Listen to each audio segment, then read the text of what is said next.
This video is about the best 3D printing mobile phone apps, some that you can even use to start prints when you're not even at home.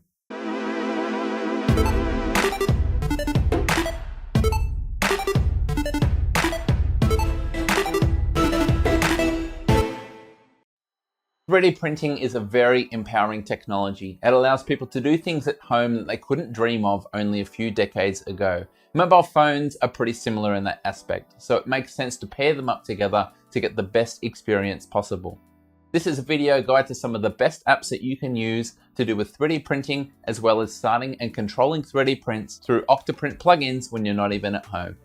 Now, I don't have any iOS devices, so this video will be slightly biased towards Android. I can't help it, but I'm sure there's equivalent ones out there for you to pursue. The first apps will be from the heavy hitters, MyMiniFactory and Thingiverse. Let's start by looking at MyMiniFactory. MyMiniFactory has their own app and it features most of the things from their website. This includes the ability to browse and search, and it has a pretty slick interface throughout. When you click on an item, you're taken to the detailed page and there is a 3D view, although with my shady internet, I couldn't get anything to load, but I'm willing to give this one the benefit of the doubt. There's also one-click cloud slicing and printing with limited slicing control, but more on that later in the video. Well, MyMiniFactory is off to a good start, so what about Thingiverse? Thingiverse also has an official mobile phone app, but unlike MyMiniFactory, it has many but not most of the features from the website. It does have the ability to browse and search, but some things are definitely broken. For instance, when you click on the comments for a thing, it switches to an embedded web view of the normal website, things don't fit and it's really hard to navigate. Although you can view the auto-generated pictures of STLs, there's no 3D preview for any of them, and there is limited cloud 3D printing if you have a MakerBot printer. Some good features, but generally some big holes as well. And there is a button there for a Thingiverse app that for me did nothing. And when I look this up, it looks like it only works with MakerBot printers. Fortunately, for Android at least, there is a better option in the 3D Geeks app.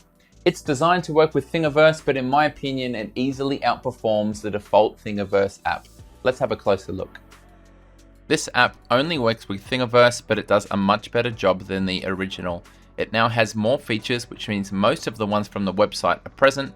That includes the ability to browse and search, and it has a slick UI throughout. Like the official app, you can view the JPEGs that are auto-generated by Thingiverse, but it does a much better job than that. If you scroll to the bottom, you'll see all of the files for that thing listed, and when you click on the 3D button, it will download it and render a version of the STL right inside the app. You can change the color, rotate, zoom in and out, everything that you would expect. The comments section has its own properly formatted tab, so that problem is fixed. But the most important addition is when you click the save icon next to any of the parts, it will come up with an extensive menu including the option to upload that part to Octoprint. Back in the top menu, we can see there's a lot more options that you find on the website but are omitted in the Factory Thingiverse app. So with each of these, we can browse websites for files to print, but what if we actually want to print one? Well, in that case, we need to introduce Octoprint, and I've made a video previously on what that is and how to set it up. MyMiniFactory has a plugin that can be installed directly from the plugin manager in Octoprint, and for 3D Geeks, you'll find a link in the description where you copy and paste a link that also goes into the plugin manager of Octoprint. Either option is pretty easy to do and won't take you more than a couple of minutes. Before we look at them in detail, let's have a brief word on the dangers of exposing your 3D printer to the outside world. To set up either of these plugins, you'll need your API for your instance of Octoprint.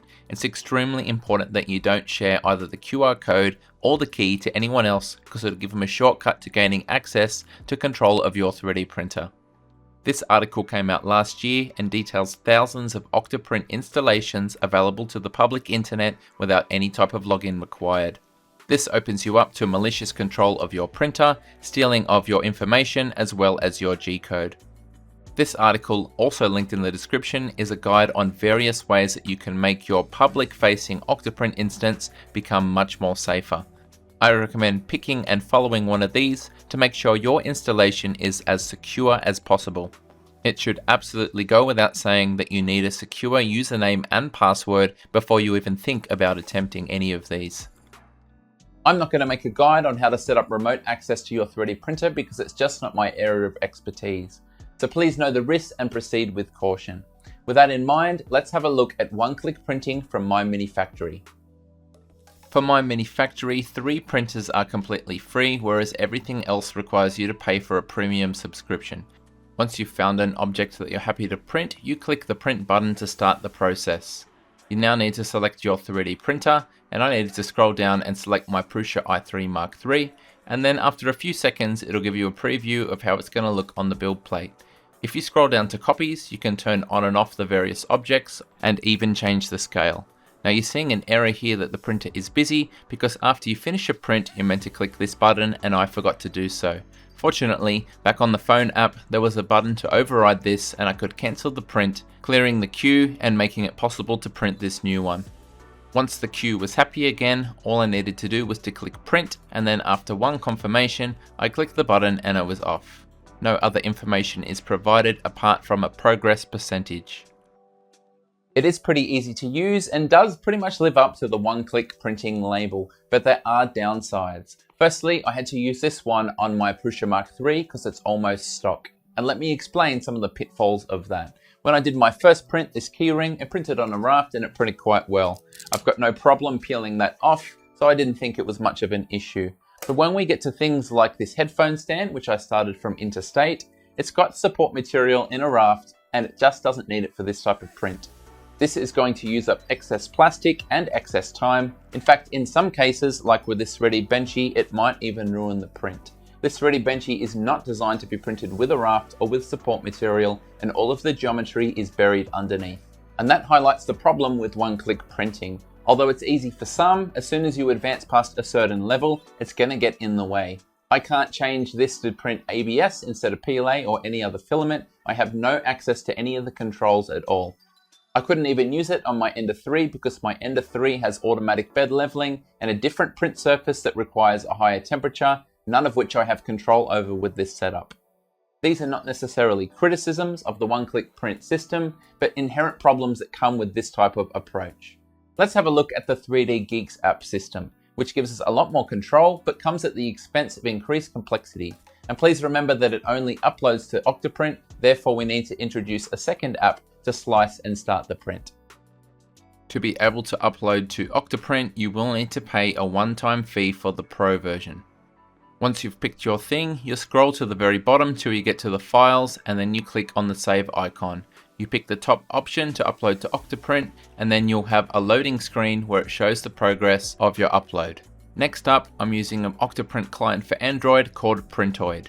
It's fully featured and has a really slick interface in my opinion. There are 3 versions, you can do this with a free one, but you'll have a much better experience if you want to pay for one of the other 2. The other thing that you'll need is a Cura Legacy Slicer plugin for Octoprint, and you'll also need to make a simple slicing profile in an old version of Cura before uploading it to your copy of Octoprint.